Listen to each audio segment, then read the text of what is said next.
Halo semuanya, perkenalkan nama saya Wahyu Putri Megasari, NRP 1302171345. Di sini saya akan menjelaskan kasus MNC dari Uber. Awal mula pengembangan Uber di Tiongkok. Yang pertama didasari oleh keberhasilan Uber di berbagai negara, salah satunya Inggris, India, dan Afrika Selatan. Yang kedua adalah proyeksi dari Uber untuk negara Tiongkok, yaitu 21 kota yang memiliki populasi 1 juta atau lebih. Penyebab kegagalan Uber di Tiongkok. Yang pertama adalah keadaan pasar yang kompleks. Kedua adalah regulasi pemerintah. Regulasi pemerintah Tiongkok yaitu mengacu pada hubungan kekerabatan dan garis keturunan. Kebijakan ini membuat kompetitor Uber yang bergerak dalam konsep bisnis serupa memiliki kemungkinan untuk berkembang di Tiongkok. Yang ketiga, kurangnya dukungan dari investor. Uber hanya mendapat dukungan dari Baidu yang merupakan perusahaan lokal Tiongkok, sedangkan perusahaan pesaing mendapatkan dukungan dari Alibaba dan Tencent yang merupakan perusahaan lokal terbesar di Tiongkok. Yang keempat, adanya pesaing lokal. Pesaing lokal yang dimaksud yaitu perusahaan Didi.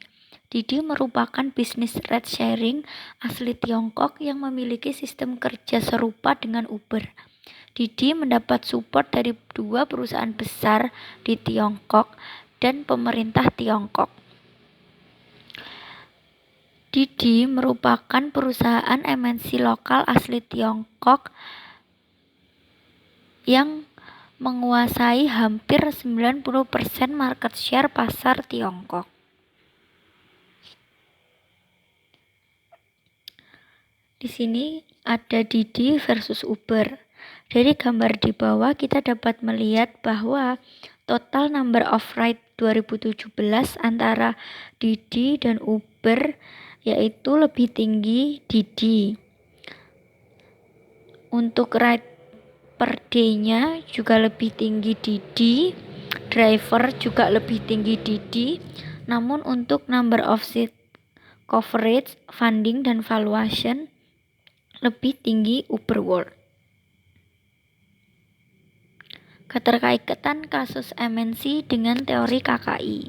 Kasus MNC Uber di Tiongkok merupakan kasus teori analisis resiko negara. Kegagalan Uber di Tiongkok merupakan dampak dari resiko politik. Dalam kasus Uber, anak perusahaan Uber di Tiongkok tidak dapat bertahan di host country akibat adanya peraturan pemerintah Tiongkok yang lebih mengutamakan kekerabatan dan garis keturunan. Pemerintah Tiongkok merasa adanya Uber di Tiongkok akan mengancam aset lokal dan mengganggu perkembangan MNC lokal Tiongkok. Hal ini terbukti dengan budaya Tiongkok untuk memiliki kecenderungan membeli produk atau jasa dari perusahaan lokal. Selain itu, pemerintah dan beberapa perusahaan lokal Tiongkok juga mendukung perusahaan Didi sebagai kompetitornya.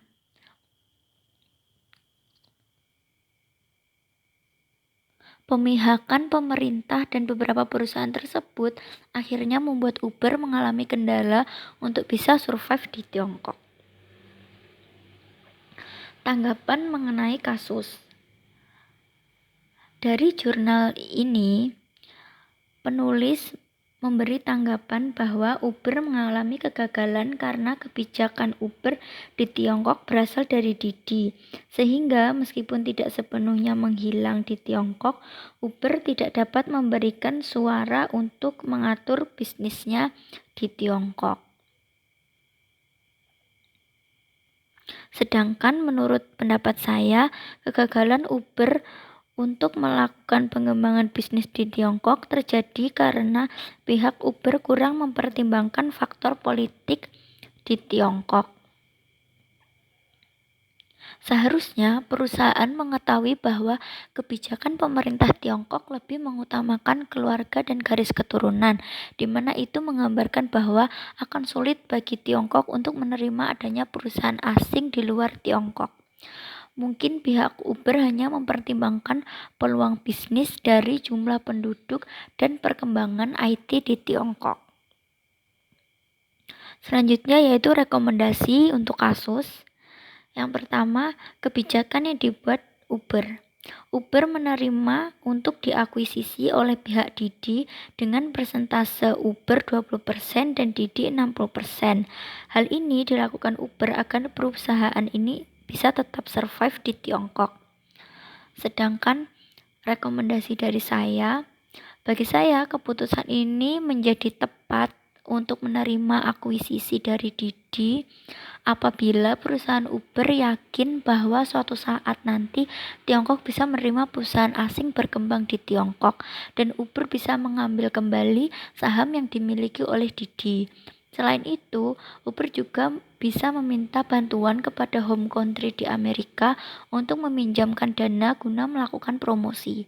Akan tetapi, apabila Uber merasa bahwa kebijakan pemerintah Tiongkok akan tetap sama, maka akan lebih baik apabila Uber memilih untuk meninggalkan pasar Tiongkok dan lebih memilih untuk mencari negara lain sebagai tujuan ekspansi.